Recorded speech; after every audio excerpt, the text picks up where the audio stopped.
Hello.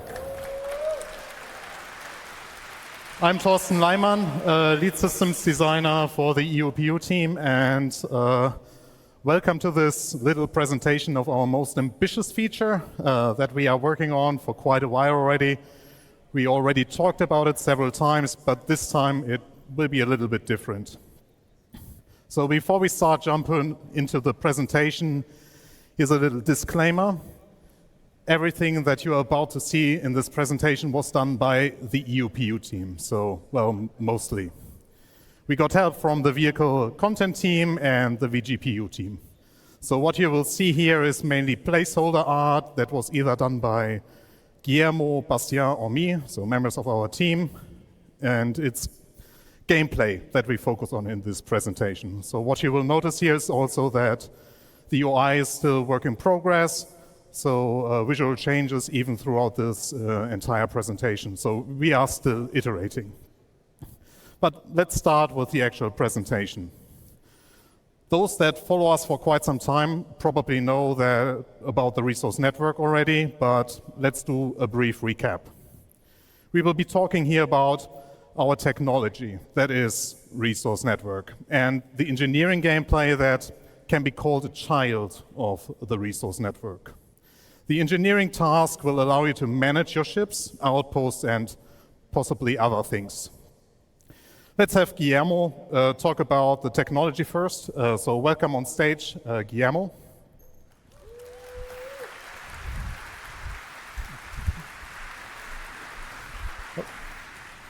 Thank you. Hi everyone, I'm Guillermo Bilbao, gameplay programmer for this team, and I'm going to talk about the resource network. So what is the resource network? The main drive for the resource network was replacing the previous pipe system you might have heard about with a new system that was more generalized, easier to expand, and that would support all the gameplay we actually want to do. And yeah, so it is a network, as you can see on that picture, showing the connections between different items, even those inside of your containers. And it enables specifically the relay gameplay we're going to show right after. So it will have a global impact. You're going to see it in ships. You're going to see it in outposts. It's built to work with the cargo system in some ways. And as for interacting with it, the engineering gameplay we're going to show today is going to be the biggest example, but you will also see it in other places, especially in missions. And let's have Thorsten talk about it a bit more.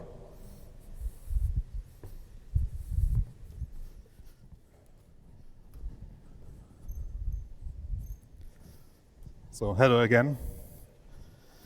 So as a crew member of a ship or as a person managing an outpost, you have several responsibilities, where the engineering topic can be split in 3 activities, and you can decide to share those responsibilities or take them all by yourself. It's really up to you. Every task requires their own skills and their own tool sets. There is tuning. Here you are responsible for preparing your ship.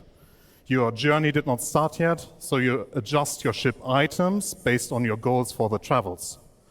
Exchange sub-items, adjust the default settings of your power plant, basically operations that require you to turn off the items or even remove them from their sockets. The next activity is maintaining, and this is all about damage control and keeping the items in pristine or pristine enough state. You are the mechanic that makes sure that everything is and stays operable. Maybe even go further in the sense of caring for the items. And what caring means is here reducing the wear and tear rate by regularly removing dust or oiling the items, just as some quick examples. So let's actually show you some of the maintenance you can already do and will be able to do. So here we start with 2 gameplay mechanics that are already in the game, so technically nothing new, but the entire engineering loop ties them nicely together. Here you saw me collecting IMC, or still collecting, And now I will take the shield generator of the recently destroyed Gladius to use them as a spare part for myself.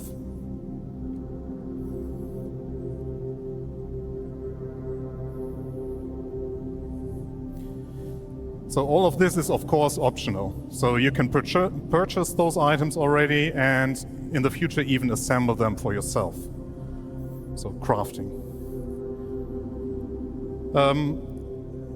While the Fury approaches, you might get the glimpse of a debug UI. So there's the Fury now coming. I activated the debug UI to show you the health state of each item. And what you should have seen is that the shield generator is fully destroyed and the power plant that I'm about to take out now is in low health. Low health means you can still repair it. So which you will be happening now with Guillermo and Pete repairing the power plant after I removed it from the Fury. So it's making it fully functional again. And here you see the debug UI, the health is now fully up again, and that means that it runs at full efficiency again. And here you also see that the shield generator is at 0 health, so the destroyed shield generator cannot be repaired because it's destroyed, so I have to exchange it with the spare one that I collected from the Gladius.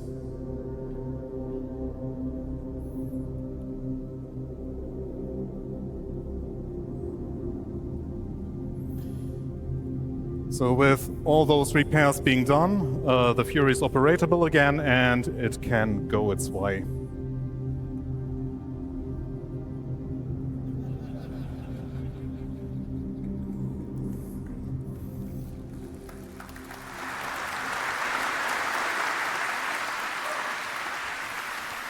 So getting back to the responsibilities. A big one is managing your ship, which includes resources, but also more general aspects. You have to manage the power distribution and come up with informed decisions, like reacting to hazards like malfunctions, fire, low energy, but also calling out items that need repair and maintenance. You will delegate the rest of your crew to keep your ships intact, like giving clear priorities of what needs to be done first. Let's take a look at another video here. So this is the first glimpse of the engineering UI in action. It is still being worked on, so it's heavy work in progress. Let's start with looking at the item view.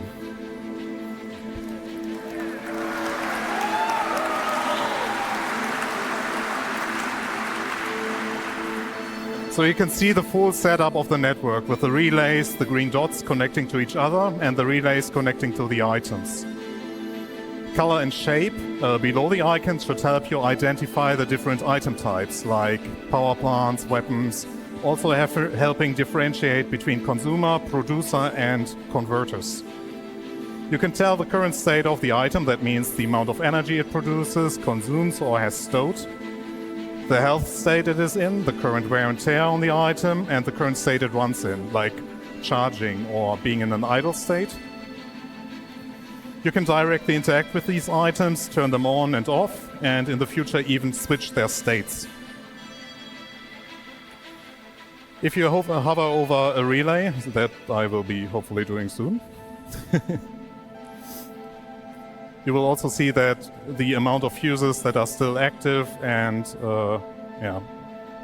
because a relay consists of several fuses, basically they are their own set of lives. And here you see all the details. You can click on the items to see a 3D render of the power plant here, the quantum drive, sorry. And here's the relay overlay. Here Pete shoots a relay to show the UI updates on the screen. So once this relay got shot at, you will see the update here on the UI that suddenly the entire right-hand side of your ship lost power connection. And what you might have not picked up on the screen is that actually the power plant here that I'm now focusing on is on low health. So I'm commanding Simon to repair the power plant to get it fully operational again.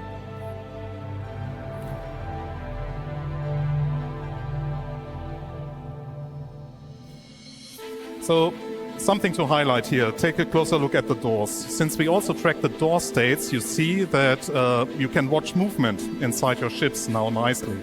So you can track players moving around in your ship and even close doors for them, or like compartments in this case, where Simon just forgot to close the compartment.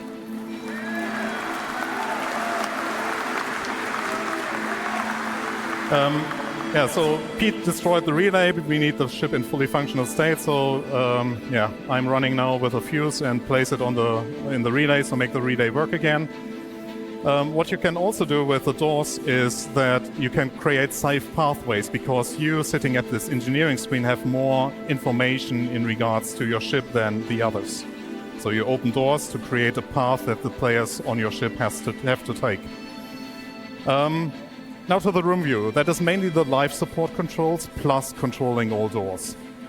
Again, we show the details of each room, like the temperature, pressure, atmosphere composition, so everything that is relevant for like you living on a ship.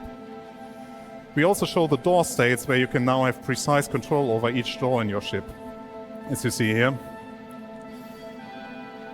This will also allow you to have more control over which door or compartments to open. So here, again, showing opening the power plant.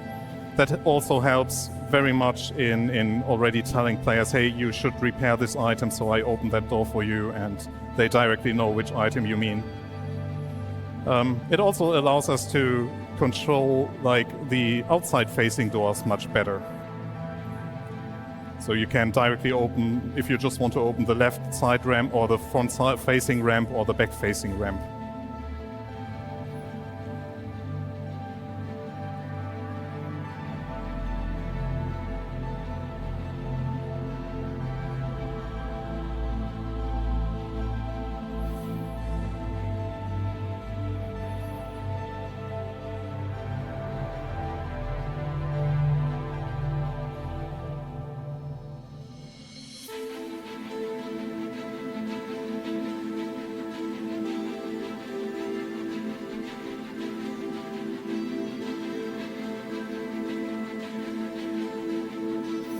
So we did it last year already, but let's make our crew suffocate again. So the moment that you basically pull off their helmets, and now me pressing the cycle button, you see that the entire atmosphere in this room is vented.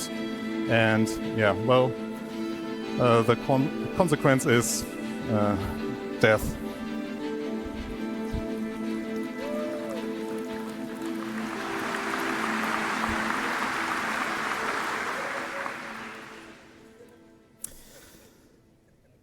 So, as you can tell, engineering gameplay will bring a lot of changes. Some of those changes are adding batteries to ships that will allow you to get a little bit of extra power for a short amount of time. Allowing you to control items directly, where it's not only their on-off state, but also their resource consumption. And where the biggest change that will come in this update is basically to the resource consumption and generation. So let's talk about energy balance.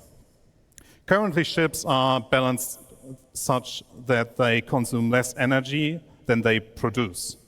What I mean with that is that the sum of all items requires less energy than the power plant will provide.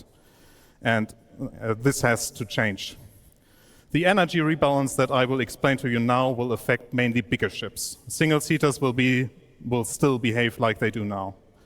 For big ships, we will focus on item groups. Those require energy, but your ships will not provide enough energy to have all components run at 100% all the time. Instead, you have to decide what you want to have permanently powered by your power plant. So managing decisions will have an impact now. You could decide, as in this example, to shut down your thrusters to turn on the weapons. Isn't the best choice, since you will not be able to maneuver, so might not help when you are attacked. You would be able to shoot though. And here comes in the batteries. In scenarios where you need to react, you can activate the batteries and use the additional power. Batteries won't last forever, but you at least can power additional systems. You will be able to recharge the batteries again, but you need to free up energy from the power plant to direct into the batteries. I think that was a little bit more than just a recap, but now Guillermo will talk about malfunctions.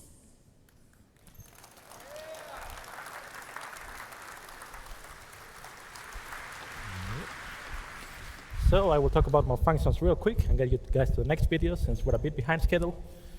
What are malfunctions? You've seen misfires in the persistent universe for seals and for thrusters. You've seen a very basic version of it. We're making them more complex. We're making them more lethal in some ways and more fun to interact with. Also, some of the new malfunctions will include fire, spreading misfires that represent electrical surges going through the ship, or signature burst, which increases your signature and makes you show up on enemy sensors more easily. As for how you will counter them, you've seen suffocating people with life support. You will also be able to suffocate the fire with life support, which is probably more useful. You will be repairing them, not necessarily only with a repair beam, but also replacing parts or some bespoke behavior per misfire. And if all else fails, just turn it off and on. And here's a video of the fire in action. You've seen in other videos the fire. This is a small fire. You can just put it out with a fire extinguisher. Pretty simple. It just works. Here's a bit of a bigger fire. It might be that you cannot only put it out on your own.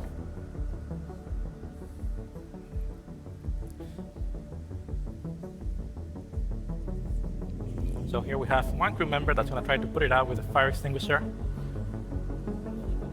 to mixed results.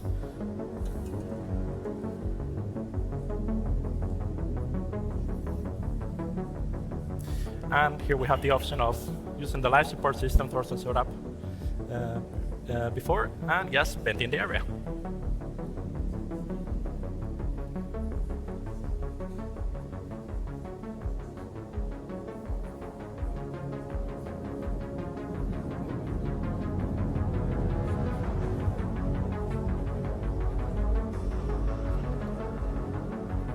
And now you can see that the fire, once we get to that compartment, has been successfully put out.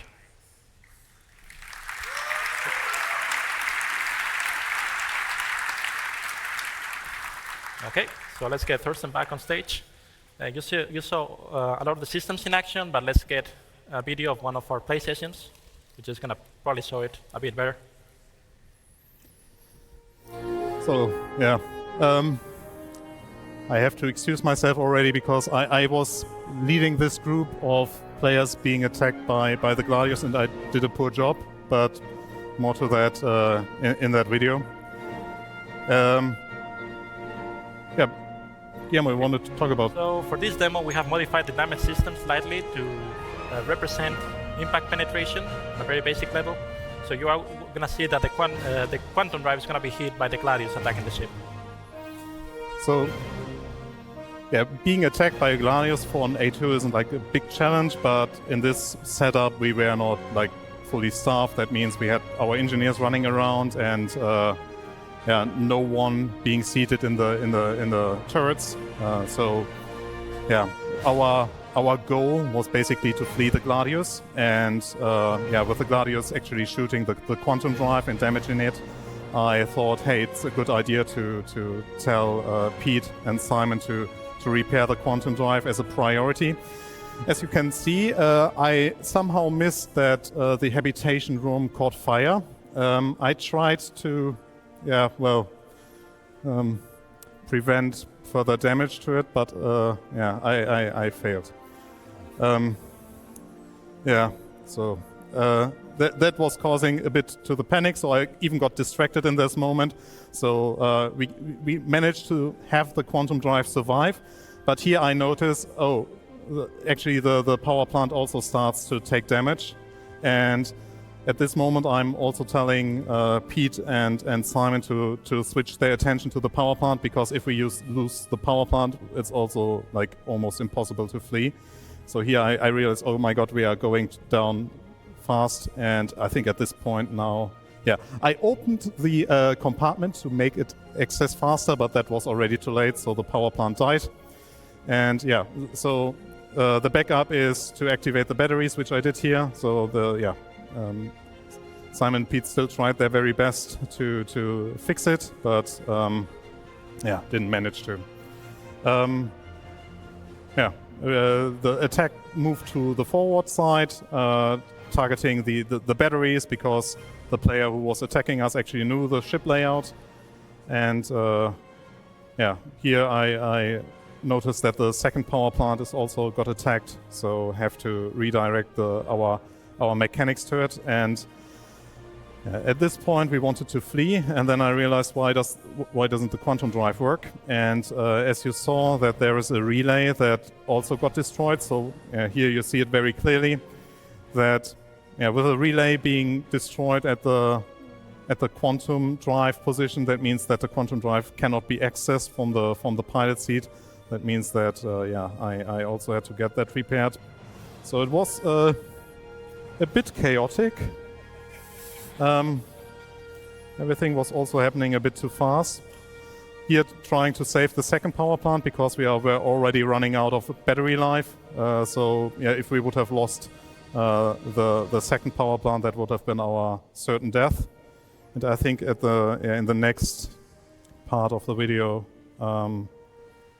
we basically asked someone to fix the relay at the back so that we still be able to jump away. Yeah, so we at least managed to save one of the power plants.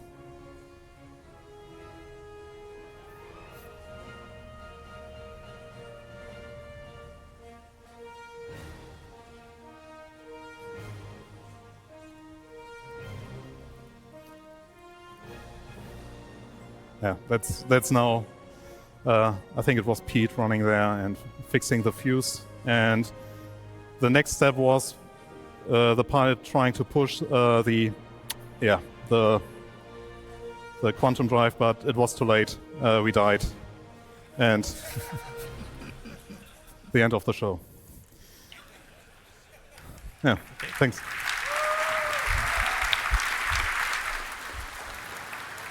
So what you just saw gives a good idea of how busy ships will be and what meaningful multi-crew gameplay will look like. But what about the future? Since we worked on technology that will be used throughout the entire game, you will see more and more coming utilizing this tech. It will introduce systemic gameplay with allowing players to come up with creative ways of manipulating their environments.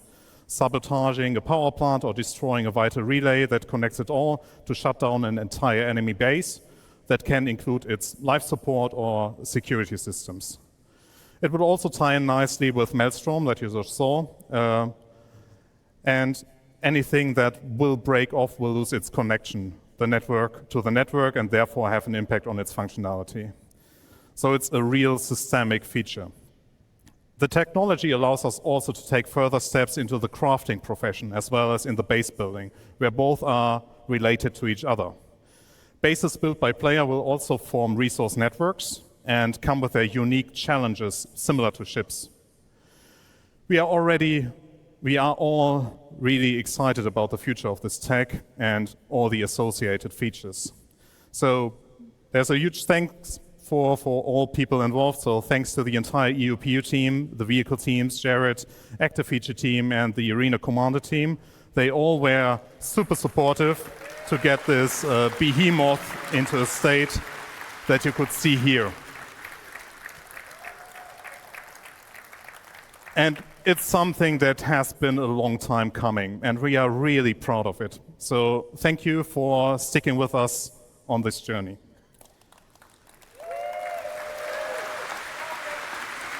Wait, there's one more thing. So we really want to get your hands, we really want you to get your hands on this, because we already had a lot of fun with it. I hope all of you have heard of the experimental mode in the Arena Commander. So we want to bring you what you saw here as an experimental mode before we put everything into the PU.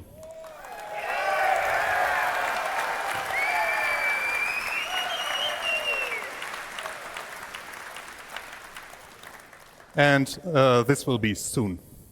So, thank you.